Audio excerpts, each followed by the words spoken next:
चलिए नारे हैदरी लग रहे हैं तो मौला का तो तस्करा ही है। अब 12 बरस के बाद आया हूं तो बच्चों को मैं नारे हैदरी की तारीख भी सुना दूं।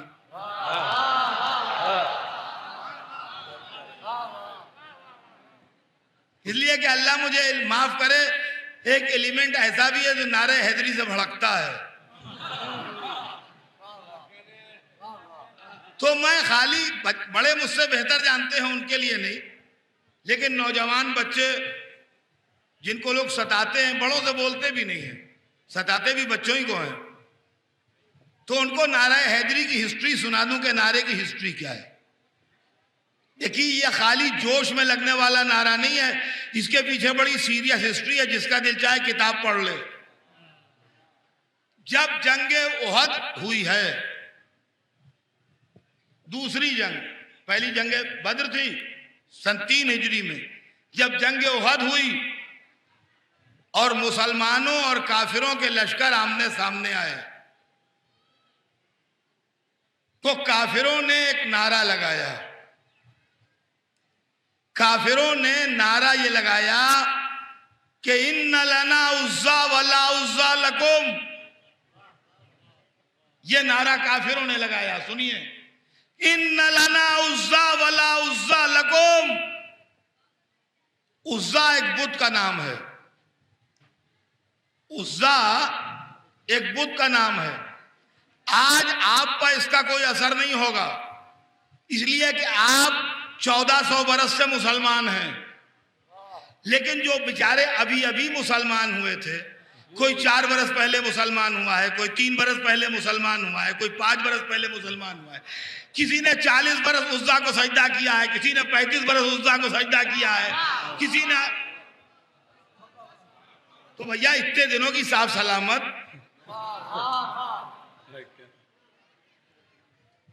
तो मजमा भड़का।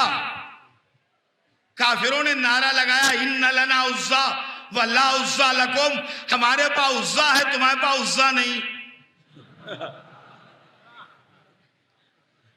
अरे आज आपसे कोई कहे तो आप उसको 2 बातें और सुना के भगा देंगे, या क्या बकता उज़्ज़ा उज़्ज़ा क्या है भाई। आप पर उज़्ज़ा कोई असर नहीं होगा, लेकिन जो 35 40 बरस उज़्ज़ा को सजदा कर चुके हों, वो बेचारे भड़कने लगे। दलील यह है कि अगर नारे का असर न होता तो रसूल पास रिपोर्ट न जाती। जब काफिरों ने यह नारा लगाया कि न लना उज़्ज़ा वला उज़्ज़ा लकुम, हमारे पास उज़्ज़ा है, तुम्हारे पास उज़्ज़ा नहीं है, तो मुसलमान भड़के। जब भड़के तो जो संजीदा मुसलमान थे उन्होंने रसूल को खबर दी कि या रसूलल्लाह, काफिर नारा लगा रहे हैं और मुसलमानों के लश्कर में बेचैनी हो रही है। अगर बेचैनी की अहमियत ना होती तो रसूल कहते कि मुसलमानों से कहो लाहौल पढ़े, उनकी बात ना सुने, मगर मामला सीरियस था, लिहाजा रसूल ने जवाबी नारा बना के मुसलमानों को दिया। सुनिए, जो लोग कहते हैं नारा क्या है, नारा सबसे पहला बनाया है रसूलुल्लाह ने। आपकी जिहालत के हम जिम्मेदार नहीं।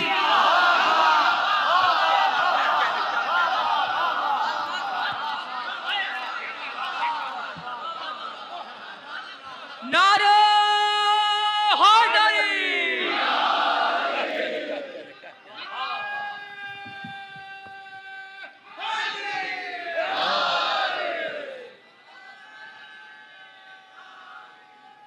हैदरी, किसी की जिहालत के हम जिम्मेदार नहीं हैं, लेकिन पहला नारा बना के दिया रसूलुल्लाह ने। रसूलुल्लाह ने कहा मुसलमानों से कहो कि जब वो नारा लगाए कि इन्ना लना उज़्ज़ा वला उज़्ज़ा लकुम, हमारे पास उज़्ज़ा है और तुम्हारे पास उज़्ज़ा नहीं है, तो मुसलमान इधर से नारा लगाए अल्लाह मौलाना वला मौला लकुम।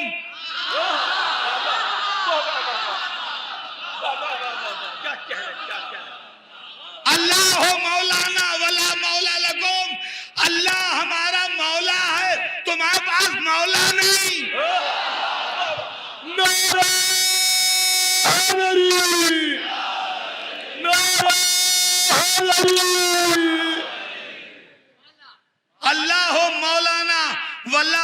मौला लकुम, अल्लाह हमारा मौला है और तुम्हारा मौला नहीं। चुनांचे मुसलमानों को नारा तालीम दिया गया। जब उधर से नारा लगा इन्ना लना उज़्ज़ा वला उज़्ज़ा लकुम, तो इधर से मुसलमानों ने नारा लगाया अल्लाह हो मौलाना वला मौला लकुम, हमारे अल्लाह मौला है और तुम्हारे पास मौला नहीं। ये उहद के मैदान से लेके 9 बरस तक ये नारा लगा। जब 9वें बरस गदीर में हमें नया मौला मिल गया।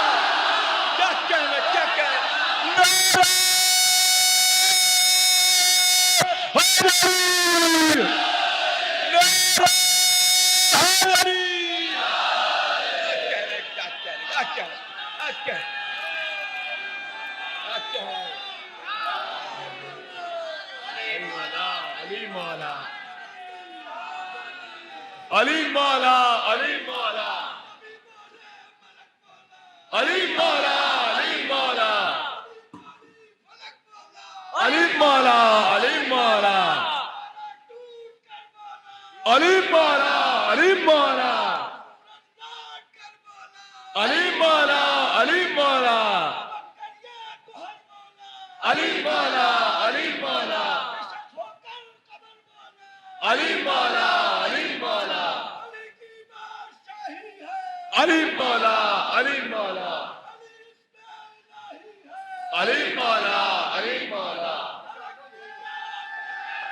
अली मौला,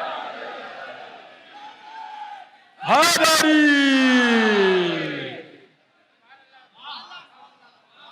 जब 18वीं ज़िलहिज सन 10 हिजरी को हमें गदीर में नया मौला मिल गया, उस दिन से हमारा नारा हो गया या अली।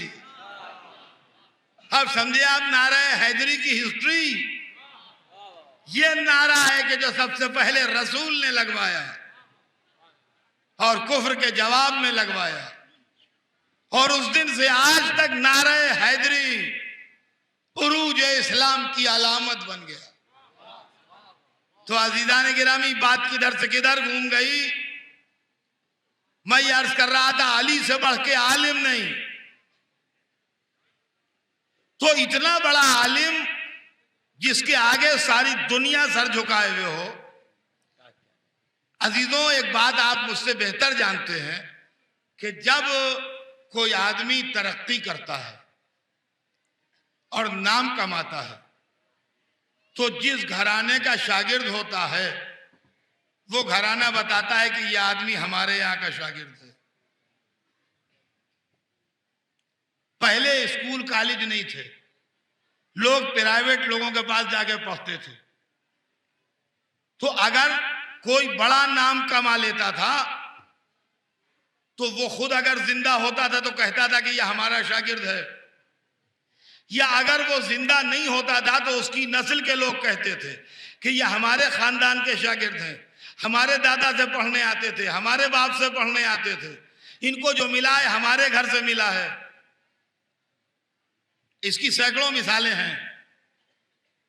और आज जब यूनिवर्सिटियां और कॉलेज बन गए, तो अगर किसी कॉलेज का स्टूडेंट, किसी यूनिवर्सिटी का स्टूडेंट दुनिया में बड़ा मर्तबा हासिल कर लेता है, तो वो कॉलेज, वो यूनिवर्सिटी, वो इदारा, वो इंस्टीट्यूशन ऐलान करता है कि यह हमारे यहाँ का स्टूडेंट रहा है। अभी अभी एक हफ्ते की बात है कि हिंदुस्तान के जो नए वजीर आजम बने हैं श्री मनमोहन सिंह, कॉलेज में जहां ये पढ़े हुए थे उन्होंने मेरिट लिस्ट की तस्वीर छापी है। और पाकिस्तान में जहां ये शुरू में पढ़ते थे, मैंने अखबार में खुद तस्वीर देखी कि वो यूं रजिस्टर किए हुए दिखा रहा है इनका नाम, कि या ये रजिस्टर में इनका नाम है पार्टीशन से पहले का। और वो हिंदुस्तानी अखबार में तस्वीर छपी थी, वो मैंने देखी। तो अजीजान गिरामी, सारी दुनिया का रवाज ये है कि अगर उसका पढ़ा हुआ कोई बड़ा काम करता है, या वजीर हो जाता है, सदर हो जाता है, कोई बहुत बड़ा स्पोर्ट्समैन हो जाता है, किसी फील्ड में बड़ा हो जाता है, किसी फील्ड में भी, तो वो लोग उसका नाम देते हैं कि यहाँ का है। सवाल ये, अली इतने बड़े आलिम हो गए, जरा प्रॉब्लम सुनिएगा मेरी। मुझसे प्रॉब्लम सुन के जाइए, फिर मुसलमानों से इसका हल लेके आइए। अली इतने बड़े आलिम हो गए, मगर अरब में कोई ना बोला कि अली हमारे यहाँ के शागिर्द हैं। अरे कोई कबीला, कोई कौम, कोई सरदार, कोई स्कॉलर, कोई दानिश्वर, कोई तो कहता कि अली हमारे यहाँ पढ़ने आते थे, अली को बचपन में हमारे बाप ने पढ़ाया है, अली को बचपन में हमारे दादा ने सिखाया है, हमारे चाचा के पास पढ़ते थे अली आके। पूरी दुनिया चुप, अली के इल्म के डंके बज रहे हैं, उस्तादी का दावा करने वाला कोई नहीं। अब जब दुनिया में कोई ना निकला तो हमने कहा चलो अली से पूछें कि आपने किससे इतना पढ़ लिया जो इतने बड़े आलिम हो गए। हमें किसने आपको इतना पढ़ाया जो आप इतने बड़े आलिम हो गए कि दुनिया में डंके इल्म के आपके हैं। तो जब अली से पूछा तो अली ने 2 दफा बताया, 1 दफा नहीं 2 दफा, कि मुझे तो रसूलुल्लाह ने पढ़ाया। एक दफा कहा कि अल्लमनी रसूलुल्लाह अल्फबाब, रसूलुल्लाह ने मुझे 1000 दरवाजे इल्म के सिखाए, और हर दरवाजे से मैंने 1000 खुद खोले। और दूसरी दफा फरमाया कि ज़क्कनी रसूलुल्लाह ज़क्कन ज़क्का, रसूल ने मुझे इल्म यूं भराया जैसे तायर अपने बच्चे को दाना भराता है। तो अली सबसे बड़े आलिम, किसी ने दावा नहीं किया कि अली को हमने पढ़ाया। जब हमने अली से पूछा तो अली ने कहा मैंने रसूलुल्लाह से पढ़ा। देखिए सिलसिला तोड़िएगा नहीं दिमाग में।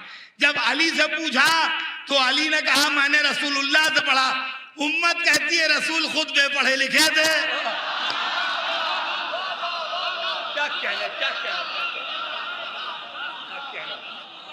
अब बताइए मैं क्या, ये तो घूम के भी वहीं पर आ गए, ये तो सर्किल है कि जहां से चले थे भी वहीं पर आ गए। अली से बढ़ के आलिम नहीं, कोई अली की उस्तादी का दावेदार नहीं। अली कहते हैं मैंने रसूलुल्लाह से पढ़ा, उम्मत कहती है रसूल बेपढ़े थे। अब किसको माने बताइए? इस जाहिल उम्मत को माने कि उस आलिम अली को माने? तो अज़ीज़ान गिरामी, एक तरफ अली का इल्म, दूसरी तरफ अली की खिताबत। जरूरी नहीं कि जो बड़ा आलिम हो वो अच्छा खतीब भी हो, जरूरी नहीं कि जो बड़ा आलिम हो वो अच्छा खतीब भी हो। खिताबत एक दूसरा फन है। खिताबत आप जानते हैं क्या चीज है? जितने बैठे हैं यहां, जैसे सबकी सूरतें अलग हैं, वैसे सबके दिमाग में ख्यालात अलग हैं। तो जो आते हैं यहां मजलिस में तो ख्यालात घर पर रख के नहीं आते हैं, हर एक अपना अपना ख्याल लिए हुए आया। खतीब का काम यह है कि अपने बयान के धारे में सारे जहनों को लेके यूं चले कि जितनी देर तकरीर में बैठे रहें उतनी देर कोई दूसरा ख्याल आने ही न पाए।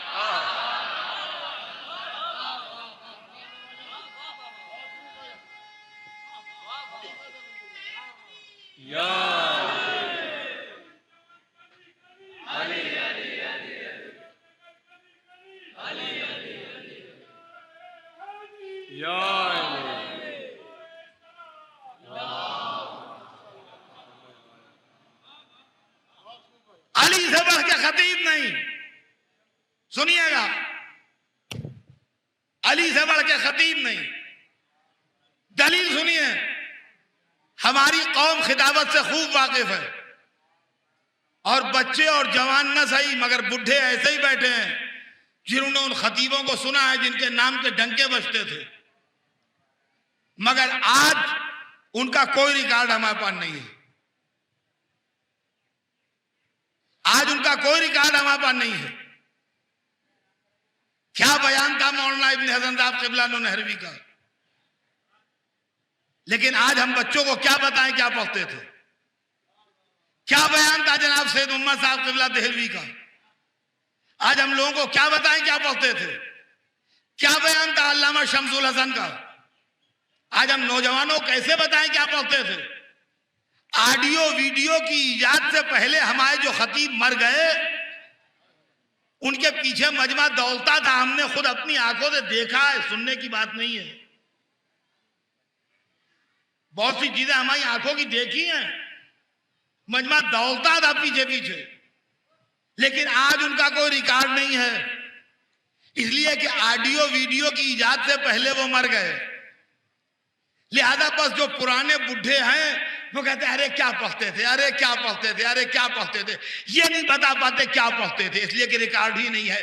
क्या ये मौजिज़ा नहीं है कि आज से 1400 बरस पहले जो मिंबर मस्जिद कूफा पर बोल रहा था उसका पूरा रिकॉर्ड रखा है।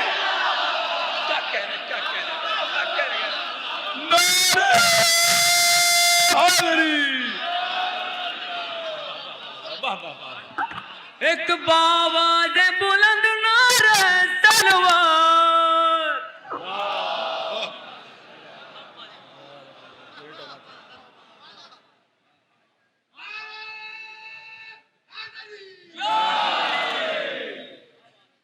क्यों अज़ीज़ान गिरामी। अच्छा भी अली जितने बड़े खतीब थे उतने ही बेहतर जज भी थे। सुनिए, खिताबत का मिजाज मैं अभी आपसे पहले कह चुका, रवानी चाहता है। जैसे तेज बहती हुई पहाड़ी नहर के जो आए साथ में बहा ले जाए, यह है मिजाज खिताबत। जबान से अल्फाज का धारा बह रहा हो बगैर रुके। लेकिन जज का काम क्या है? जज करता है फैसला। जज का काम है इंसाफ करना। इंसाफ ठहराव चाहता है, इंसाफ फिक्र चाहता है। एक लफ्ज के माने कई कई निकलते हैं, लफ्जों को मुनासिब मुंतखब करके रखना ये जज का काम है कि मुखालिफ फायदा ना उठा सके। एप्रोप्रिएट लफ्ज, मुनासिब लफ्ज, तो मुनासिब लफ्ज का रखना, गौर करके सारे मसलों को देख के फैसला करना, ये जज का काम है। तो मिजाज अदालत है ठहराव, मिजाज खिताबत है रवानी।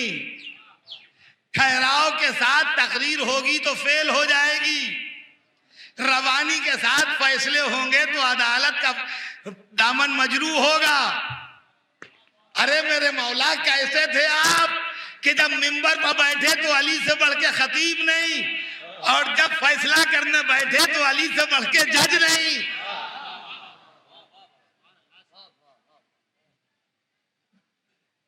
बहादुरी का मिजाज है, किसी को कुछ ना समझना। जो लश्करों में भारी हो, जिसके आगे सैकड़ों आदमी दबते हों, जो बरसती तलवारों में खाली हाथ कूद पड़ता हो, ऐसे आदमी से कहिए कि आज चलेंगे मस्जिद में नमाज पढ़ने और उसके बाद भी दुआए कुमैल पढ़ेंगे, अभी जोशन कबीर भी पढ़ लीजिएगा और जोशन सगीर भी पढ़ लीजिएगा और नमाज शब भी पढ़िएगा, सारी रात का नुस्खा बता दीजिए उसे। वो कहेगा छोड़ो अपना काम करो जी। अगर आप मस्जिद में बंद भी कर दीजिएगा उसको तो गुस्सा आ गया, दरवाजा तोड़ के निकल भागेगा।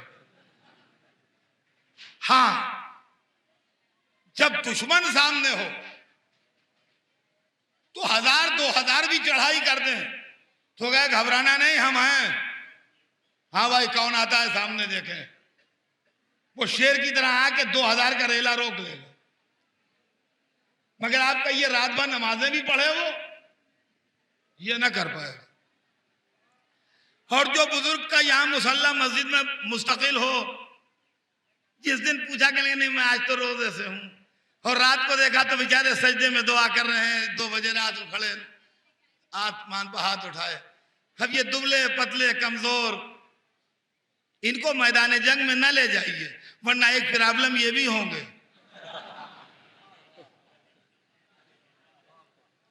इनको यहीं मस्जिद में छोड़िए, जब लड़ने जाइए तो इनसे ये कह के जाइए कि चाचा हम जा रहे हैं, आप दुआ कीजिएगा। ये दुआ के काम के हैं, दवा के काम के नहीं हैं। चाचा जो बूढ़े हो गए और रात रात भर नमाजें पढ़ते हैं और दिन दिन भर रोजे रखते हैं, ये दुआ के हक में तो अच्छे हैं, मगर दवा के हक में अच्छे नहीं हैं। गौर किया आपने? अब अली मौजिजा है कि नहीं, कि जब मस्जिद में देखा तो उनसे बढ़ के जाहिद न मिला, जब मैदान में देखा तो उनसे बढ़ के शेर न मिला। आइए आज आपको वो सुना दूं जो कभी इस मिंबर से नहीं पढ़ा। मैं हमेशा, आपको मेरी आदत मालूम है कि मैं हमेशा नौजवानों को, बच्चों को मुखातिब करता हूं, और बच्चों के लिए मजलिस भी पढ़ता हूं कि उनकी समझ में आए। यंग लड़के, कभी कभी शाजो नादिर 2-4 बरस में ऐसा होता है कि मैं बुढ़ों को आवाज दूं,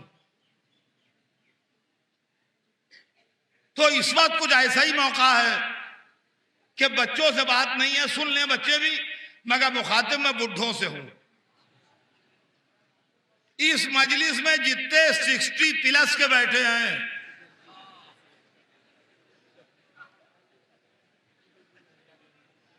हैं मैं देख रहा हूं, हैं, बातें छिपाते हैं मगर हैं।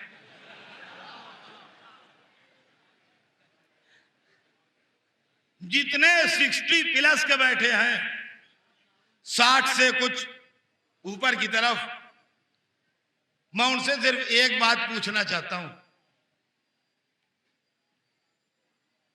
अब और तो खैर यहां तो बहुत से हैं माशाल्लाह। अरे भाई शायद ही बैठे हैं।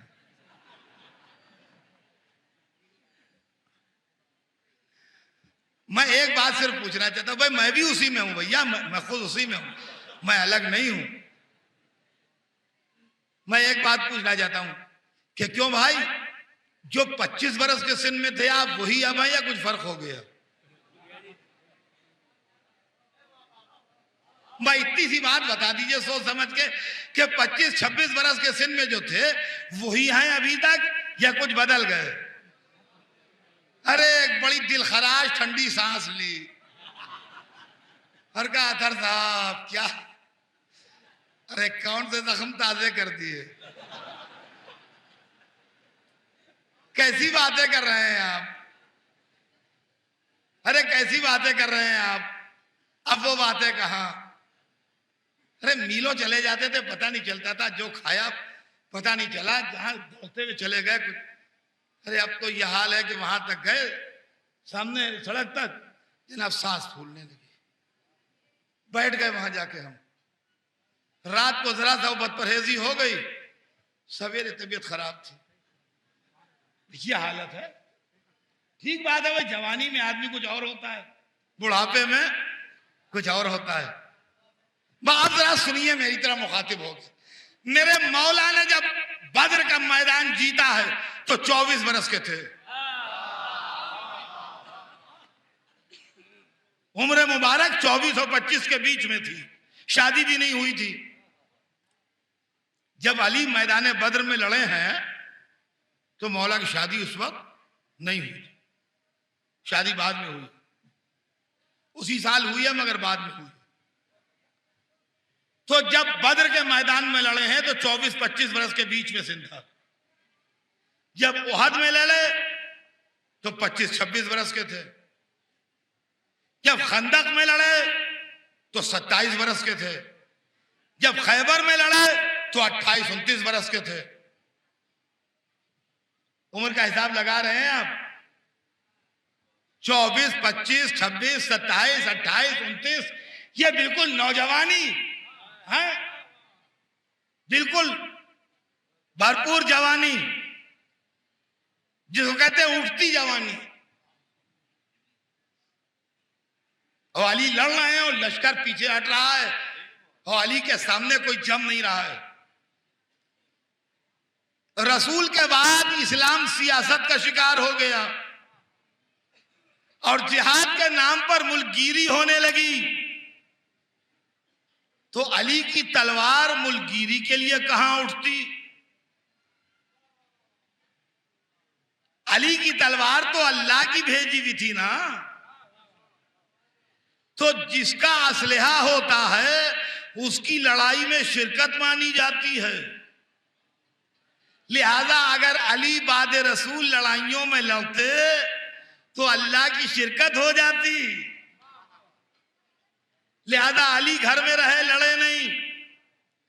लेकिन जब 60 बरस के सिन में दुनिया ने जमल में ललकारा,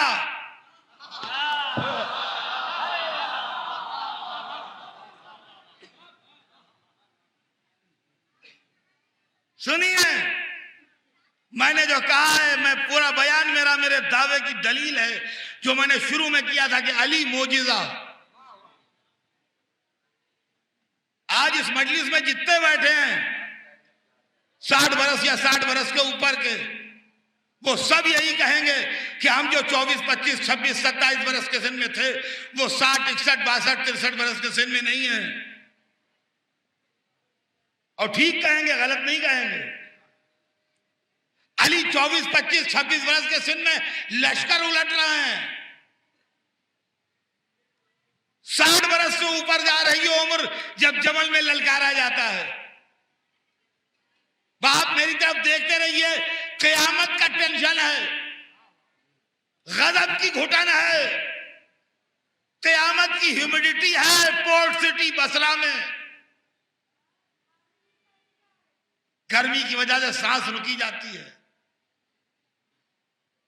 लश्कर आमने सामने खड़े हैं, दुश्मन के लश्कर की तरफ से छेड़खानी हो रही है, मुसलसल तीर आ रहे हैं जिससे इनका इक्का दुक्का आदमी मर रहा है। अली का लश्कर दबाव डाल रहा है अली पर, मौला इजाजत दीजिए, मौला इजाजत दीजिए, मौला इजाजत दीजिए, मौला देखिए ये हो गया, मौला देखिए उसे मार दिया, मौला देखिए उसे तीर लग गया। सब्र करो, सब्र करो, सब्र करो। मैं कोशिश कर रहा हूं शायद लड़ाई टल जाए, मैं कोशिश कर रहा हूं शायद लड़ाई टल जाए। यहां तक कि बात जब हद से बढ़ने लगी तो अली ने कहा, तुम में कोई है जो इनको कुरान की तरफ दावत दे? अपने लश्कर की तरफ घूम के देखा और कहा, तुम में कोई है जो इनको कुरान की तरफ दावत दे? मगर एक बात बता दूं, जो कुरान लेके जाएगा उसकी जिंदगी को खतरा है। लश्कर की सफेद चीरता हुआ एक नौजवान सामने आया, या अली मैं। कहा, नौजवान मुझे नहीं उम्मीद कि तू जिंदा पलटेगा, तू पलट जा, तू अभी नौजवान है।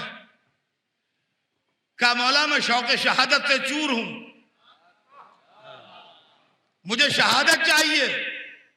फिर समझाया, नहीं तेरा भी से नहीं क्या है, नहीं मौला बस जिंदा रहने से शहादत बेहतर है।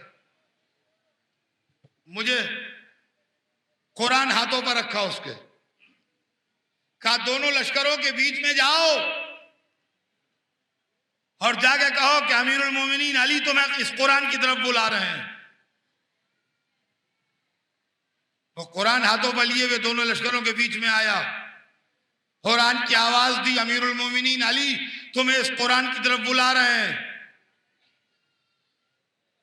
दुश्मनों ने तीर की बाढ़ मारी, लड़का तीर खा के झूमने लगा, अपने को कंट्रोल कर रहा है, हाथों पर कुरान है। एक आदमी दौड़ता हुआ आया, उसने उसके हाथ पर तलवार मारी, दोनों हाथ कटे, कुरान भी गिरा, लड़का भी गिरा, दूसरी तीरों की बाढ़ आई, कुरान भी पुरजे पुरजे और लड़का भी खत्म हो गया। गुस्से में भरे हुए अली के लश्कर वाले दौड़े, कुरान के पुर्जे समेटे, लड़के की लाश उठाई, हाथ कटे हुए उठाए, लिए हुए मौला अली के सामने आई। या अली, ये अंजाम है, ये अंजाम है। जरा सुनिएगा, 60 बरस से ज्यादा के बूढ़े अली मंजर को देखते हैं, लोगों से कहते हैं अच्छा सब्र करो, ठहरो। तारीख बताती है उस दिन अली काले रंग के घोड़े पर सवार थे, काले रंग के घोड़े पर, स्याह घोड़े पर, जिसको मुश्की घोड़ा कहते थे उस जमाने में, सवार थे। एकाएक ही लश्कर में सन्नाटा था कि एक बिजली सी चमकी और लोगों ने कहा अली ने हमला कर दिया। इस लश्कर में बहुत से ऐसे नौजवान थे जिन्होंने अली की लड़ाई के वाकये सुने थे, अली को लड़ते नहीं देखा था। उनकी आरजू थी कि अली को लड़ते देख लें। तारीख बताती है कि काले घोड़े का सवार बिजली की तरह तड़पते दुश्मन के लश्कर के अंदर उतर गया और अली के लश्कर वाले घोड़ों के पुट्ठों पर ऊंचे होके देखने लगे कि अली की एक झलक देख ले। अली मौला, अली मौला। और अली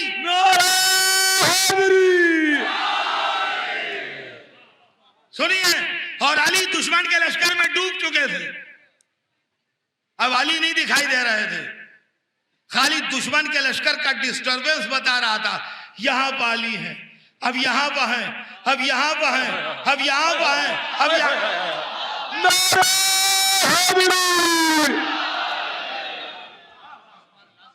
एक दफा खून टपकती भी तलवार लिए हुए दुश्मन के लश्कर से अली यूं नमूदार हुए जैसे सूरज बादलों से निकले।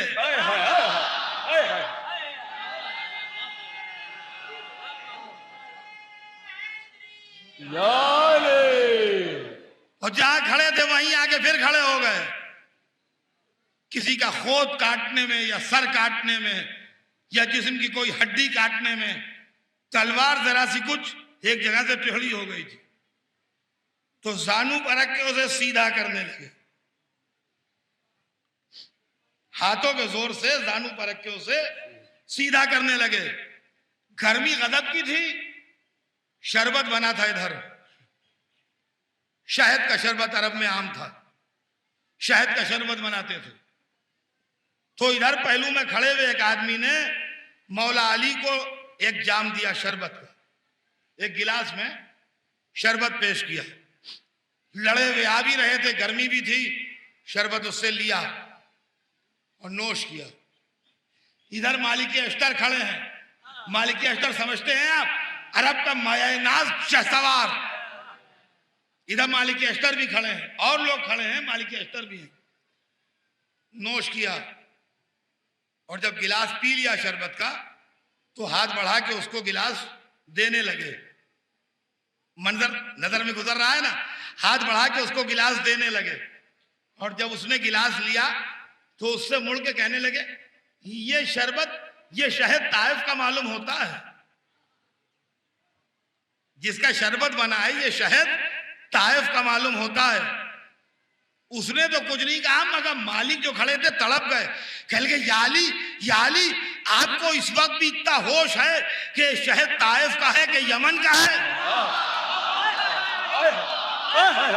क्या कह रहे, क्या कह रहे?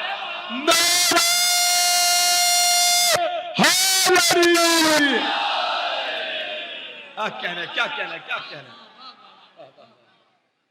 या अली आपको इस वक्त भी इतना होश है कि शहद ताइफ का है या यमन का है? तो मुड़ गए मालिक की तरफ।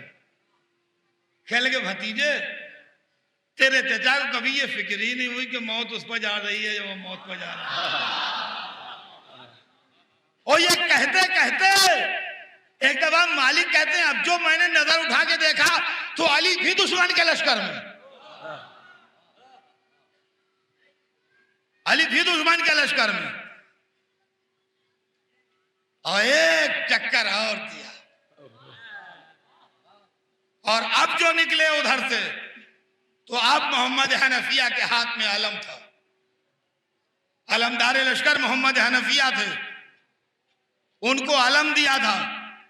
अब लश्कर को आगे बढ़ाया और बेटे को तालीम दी। वो बेटे को तालीम नहीं दी, सुबह क़यामत तक तालीम थी।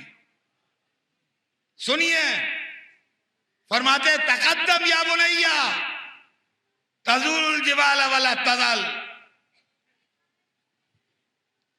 तद फिल अर्ज़ क़दमैक हज़्ज़न जज़ैक हर अल्लाह जुमजुमतक उन्ज़ुर बबसरिक अक़सल कौम वालम इन्नन नस्र मिन इंदिल्लाहि तआला अज़्ज़ व जल।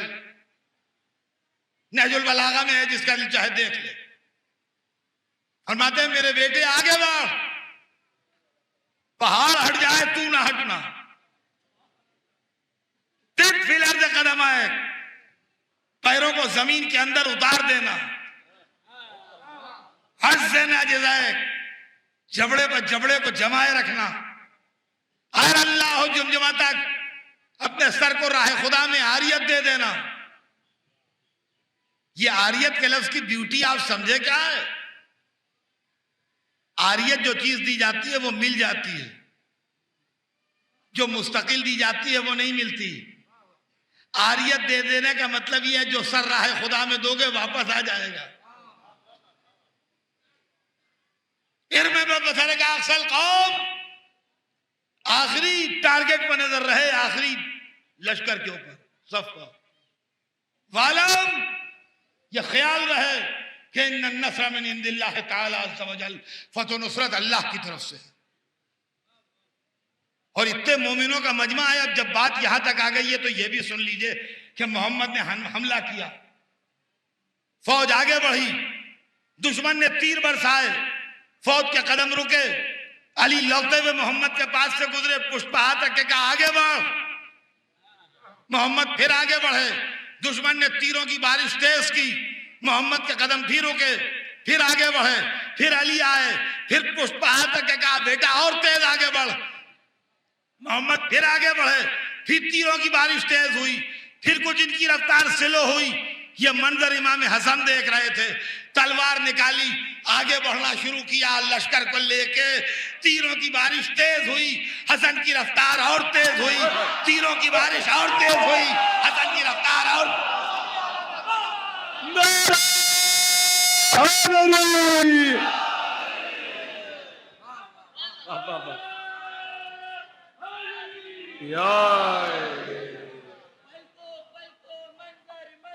हैदर हैदर हैदर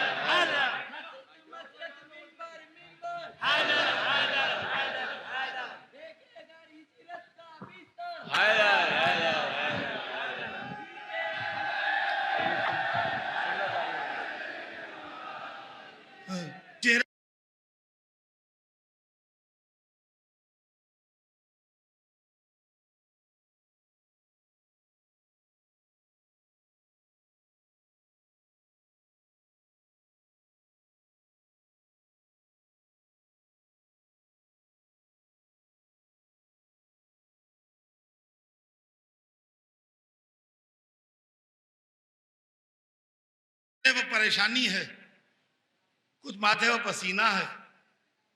लोग मौला अली को मुबारकबादें दे रहे हैं कि एक दफा अली की नजर उठी, मोहम्मद के चेहरे पर जाके रुक गई, आवाज दी मेरे बेटे मोहम्मद। सहमे हुए मोहम्मद ने नजरें उठाई, बाप को देखा, कहा बेटा मेरे करीब आ, मेरे बेटे मेरे करीब आ।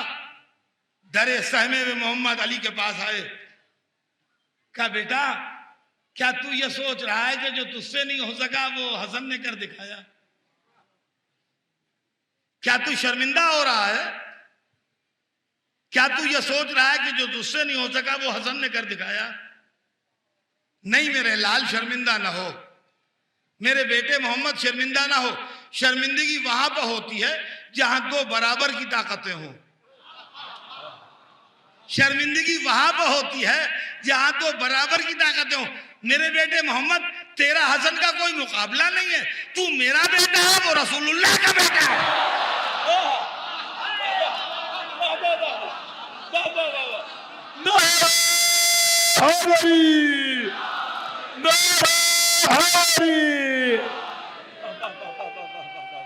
क्या कहने क्या कहने।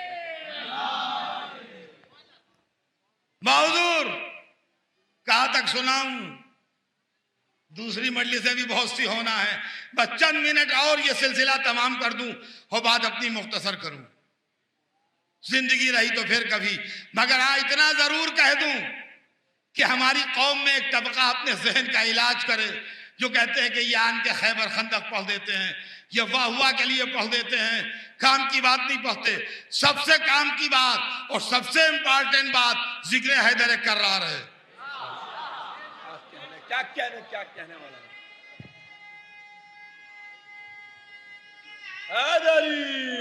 सुनिएगा, नहजुल बलागा के अंदर 13वां खुतबा देखिए, हवाला मुझसे ले जाइए, जाके देखिए, यहां बुक स्टॉल पर मिलेगी, यहीं देख लीजिए। मौला अली ने जंगे जमल फतह की, चाहने वाले अपने घेरे में लिए खड़े हैं, हर एक मुबारकबाद दे रहा है। उनमें एक आदमी ऐसा था जो मौला अली पर फिदा था और उसका भाई भी मौला अली पर फिदा था। दोनों आशिक हैदर कर्रार थे। एक भाई वहीं था जमल में और एक भाई किसी और शहर में था।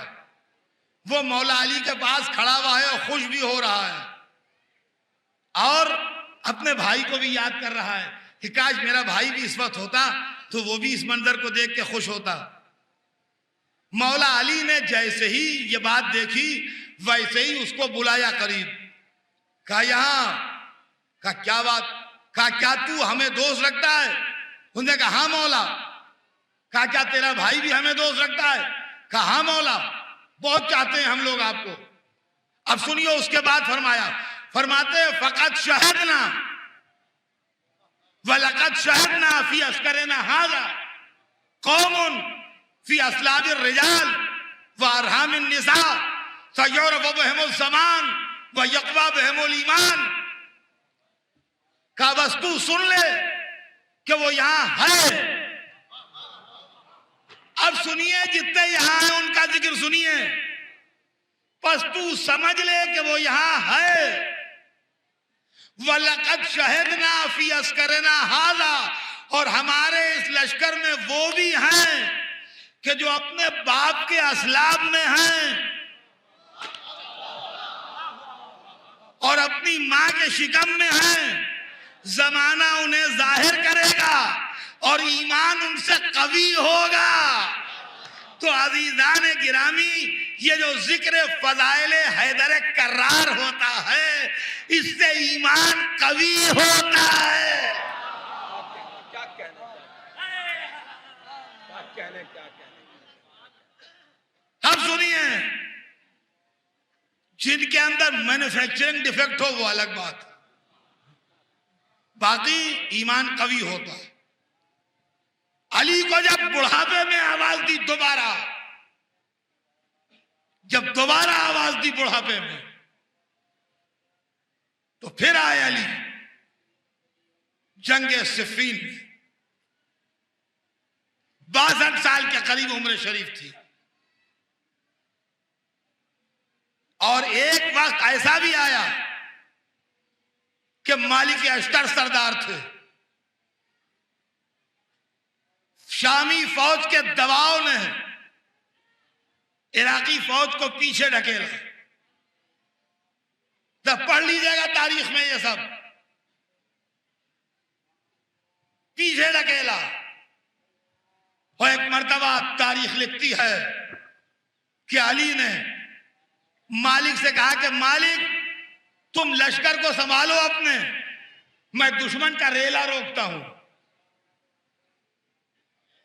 तुम लश्कर संभालो, मैं रेला रोकता हूं।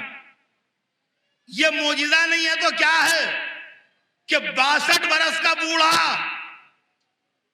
सिर्फ अपने खानदान के लोगों को लिए हुए 10-12 इमाम हसन इमाम हुसैन, मोहम्मद हनफिया, मुस्लिम इब्ने अकील, औन इब्ने जाफर, अब्दुल्ला इब्ने जाफर, ये सिर्फ खानदान के बेटे भतीजे, खानदान के लोग 10-12 आदमी मौला अली के साथ, और 1 लाख का शामी लश्कर का रेला।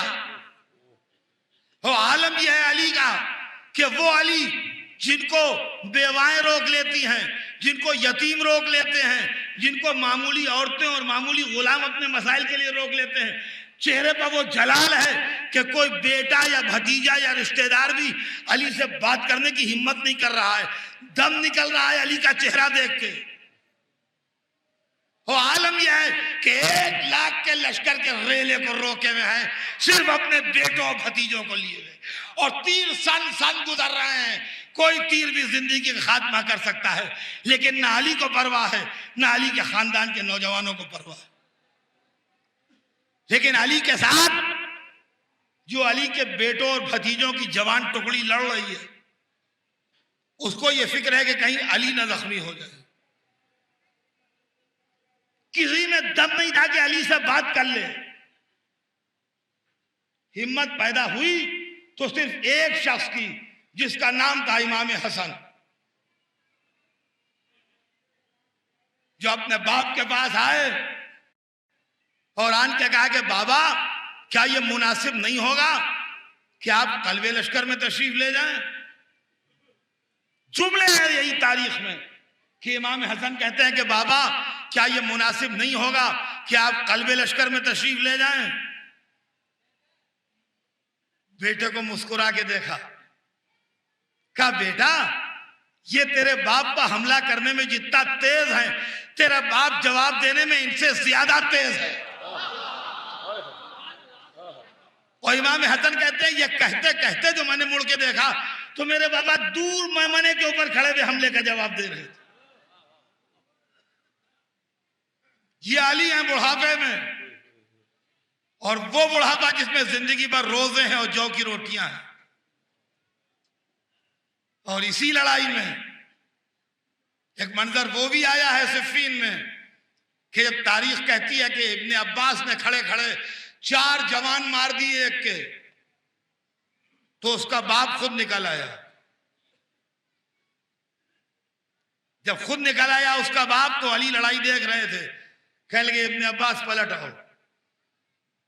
इब्ने अब्बास को खेमे में बुला लिया, उनका खोत सर पर रखा, सिरा पहनी, खुद आ गए। कहा इब्ने अब्बास तुम बैठो, तुम्हारा उसका जोड़ नहीं, तुम्हारा उसका जोड़ नहीं है, तुम बैठो। अच्छा, अली छिपा के नहीं लौटते थे, जब उसके सामने आए तो कहा मैं अली हूं। हाँ, अली कभी छिपा के नहीं लौटते थे, कहा मैं अली हूं। उसने कहा जो भी हो मैं तो लड़ूंगा। कहा आओ। पहला वार कभी खुद नहीं करते थे, उसने कहा वार करो। वो नामी गिरामी पहलवान था, उनने किया जबरदस्त अपना जजावा तलवार का वार, वार खाली दिया उसका। कहा अच्छा मैं वार करता हूं, रोक। हमेशा होशियार करके वार करते थे। और दूसरा वार किया, मजमा जो देख रहा था उसने देखा कि इनका वार भी खाली गया। जैसे उसका वार खाली गया वैसे इनका वार भी खाली गया। दोनों तरफ का मजमा ये समझा कि ये वार भी खाली गया। लेकिन 2-3 सेकंड 4 सेकंड के बाद जब उसके घोड़े ने हरकत की तो उसका सर इस तरह गिर गया ऊपर से, जैसे अलग से रखा हुआ था। सुभान अल्लाह, क्या कहने, क्या कहने, क्या कहने, वाह वाह। अरे अब तो लश्कर में भगदड़ मच गई, खेल के भागो अली हैं, भागो अली हैं। ये देखिए अली के जमाने में एक अजीब गरीब बात थी, अली से लड़ना तो दूर की बात है, अली के सामने से भागना ऐब नहीं था।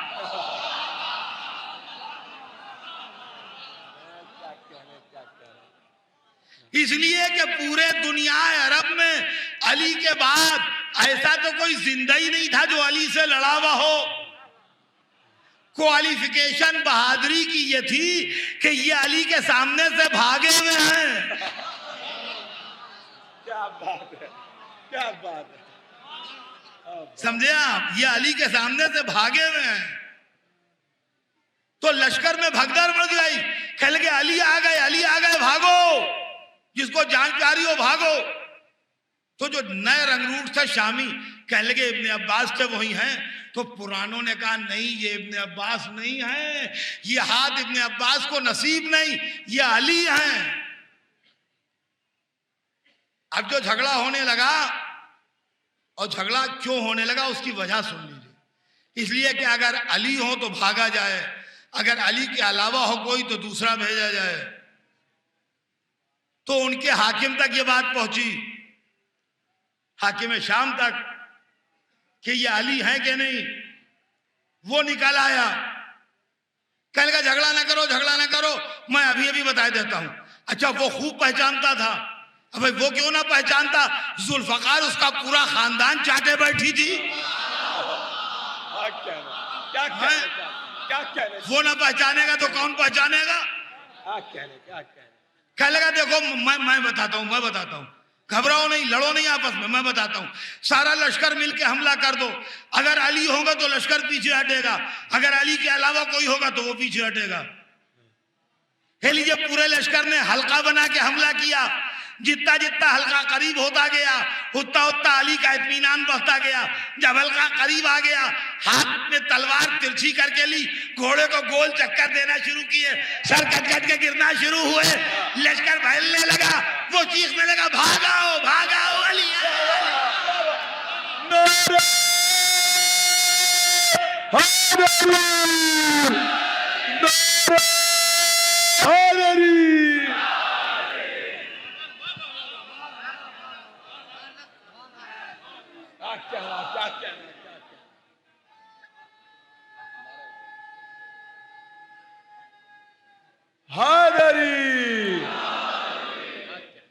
बहरहाल अज़ीज़ान गिरामी, इन बुनियादों के ऊपर मैं ये बात हक बजानिब कह सकता हूं कि अली नाम है एक मोजिज़ा इंसानियत का, जिसके अंदर बैक वक्त इतनी सिफतें जमा हो गई जितनी सिफतें दुनिया में किसी में नहीं।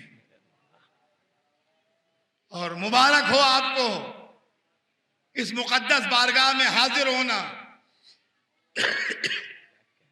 और मुबारक हो आपको अली का शिया होना। यह बहुत बड़ा शरफ है जो हर एक के मुकद्दर में नहीं है। यह बहुत बड़ा शरफ है कि आदमी शिया अली हो। यह हर एक के मुकद्दर में नहीं है, यह हर एक के हिस्से में नहीं है।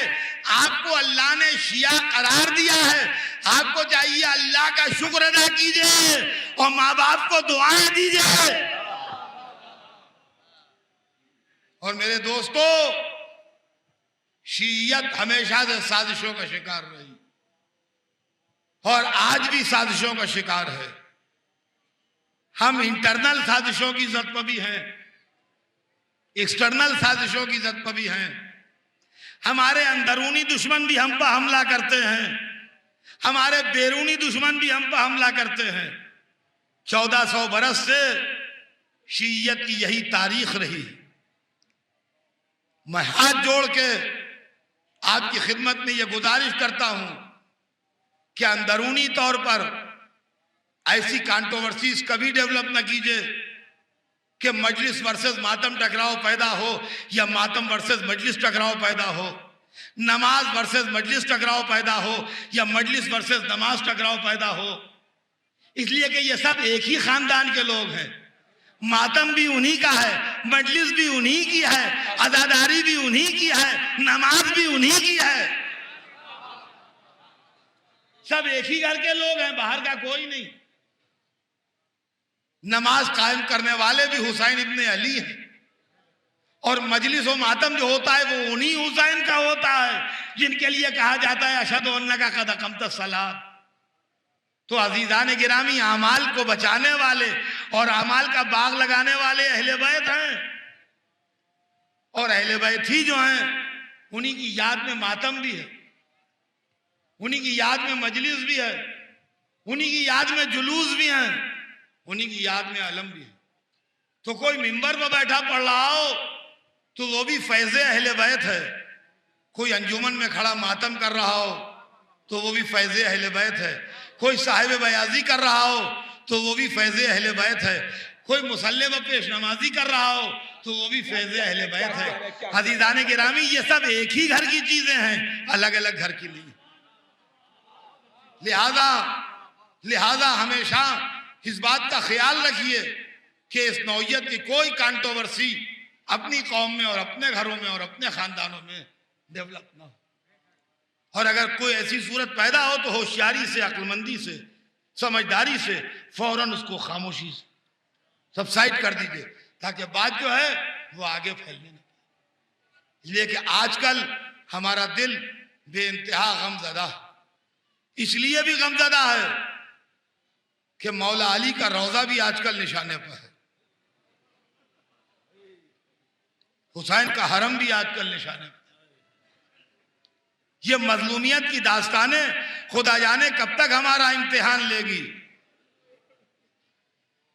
मैं कहूंगा परवरदिगारा उन हाथों से असलहे छीन ले जो एहतराम नजफ व करबला न करें, और मेरे माबूद उन लोगों को सिराते मुस्तकीम की हिदायत कर जो मकामात मुकद्दसा को अपने सियासी मकासद के लिए सिपर के तौर पर इस्तेमाल। ये दोनों बातें मेरी दुआएं हैं। अजीजों, यूं ही क्या कम मुसीबतें हैं, यूं ही क्या कम गम हैं, यूं ही क्या कम परेशानियां हैं हमारे वास्ते कि दुनिया में कोई चीज इस तरह टारगेट नहीं बनी हुई है जिस तरह हमारी आजादारी और मातमदारी निशाना।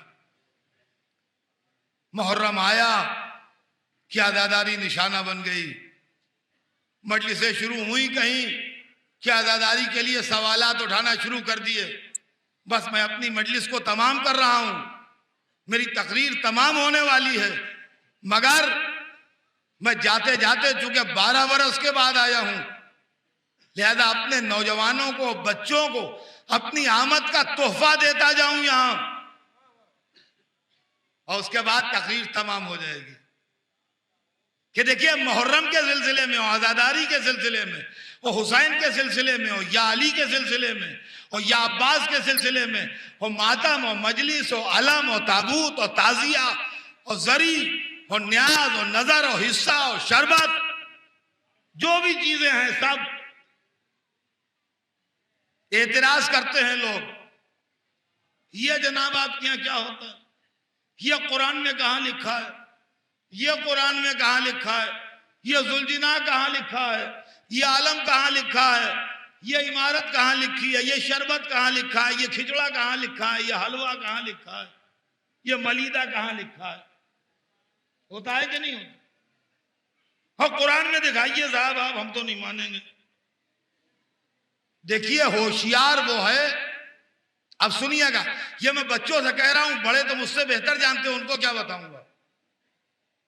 होशियार वो है, ये जिंदगी का उसूल है, खाली मजहब में नहीं, हर मामले में। ये मेरी बात याद रखिएगा, कभी बारे सबूत अपने ऊपर न लीजिए, कभी बर्डन ऑफ प्रूफ अपने ऊपर न लीजिए।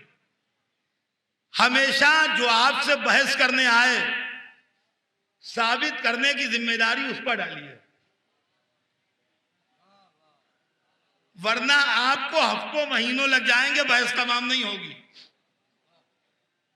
बर्डन ऑफ प्रूफ कभी अपने ऊपर नहीं लिया जाता, ये उसूल याद रखिए। बारे सबूत कहते हैं उर्दू में, उसी को बर्डन ऑफ प्रूफ कहते हैं अंग्रेजी में। यानी बात को साबित करने की जिम्मेदारी हम लें कि हम साबित करेंगे, नहीं, हम नहीं साबित करेंगे, आप साबित कीजिए। अब इसकी मिसाल सुन लीजिए, बच्चे सुन लें बस, कि मान लीजिए कि यह हाल नहीं है, फर्ज कीजिए यह मकान है, मिसाल है कि यह घर है और मैं इसमें रहता हूं। मुझसे पहले मेरे वालिद रहते थे, उनसे पहले उनके वालिद रहते थे, उनसे पहले उनके वालिद रहते थे। हम पुश्तैनी इस घर में रहते आए हैं। अब आज की तारीख में आप आए और आपने कहा निकलिए इस घर से, ये हमारा है, तो हम काहे को सबूत दें कि ये हमारा है? हम तो नस्लों से रहते आए हैं। आप कहते हैं आपका है, तो आप सबूत लाइए कि हमारा है।